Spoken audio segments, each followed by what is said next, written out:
We've just had, I think, a very serious conversation, an important conversation among friends.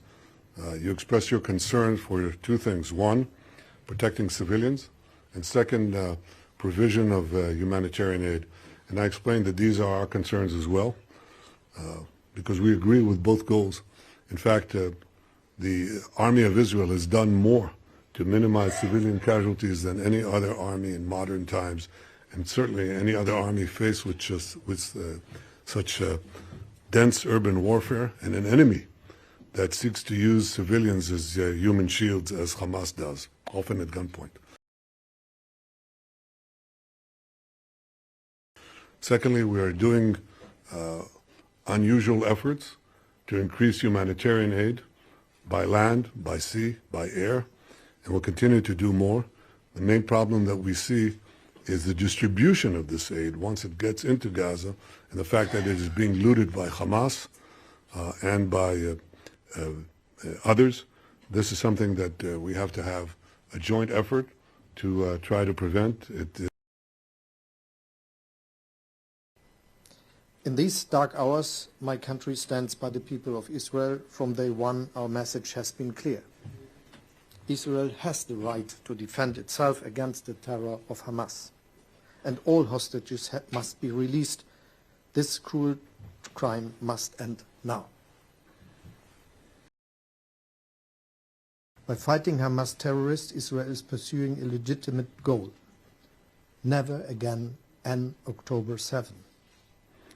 The longer the war lasts, the higher the number of civilian casualties rises, the more desperate the situation of the people in Gaza become, the more this begs the question, no matter how important the goal, can it justify such terribly high costs? Or are there other ways to achieve your goal?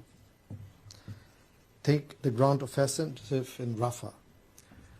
The military logic is one consideration, but there is a humanitarian logic as well. How should more than 1.5 million people be protected? Where should they go? We cannot stand by and watch Palestinians risk starvation. That's not us. That is not what we stand for together. Much more humanitarian aid is needed, continuously, reliably. I shared my concerns with the Prime Minister that provision of aid from Israel into Gaza and the conditions for distribution must be urgently and massively improved.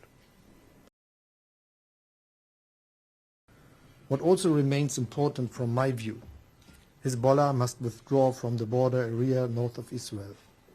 We are working on this on the basis of Security Council Resolution 1001 with the United States and many others. A regional military escalation would have unforeseeable consequences. We need to make any effort to avoid this.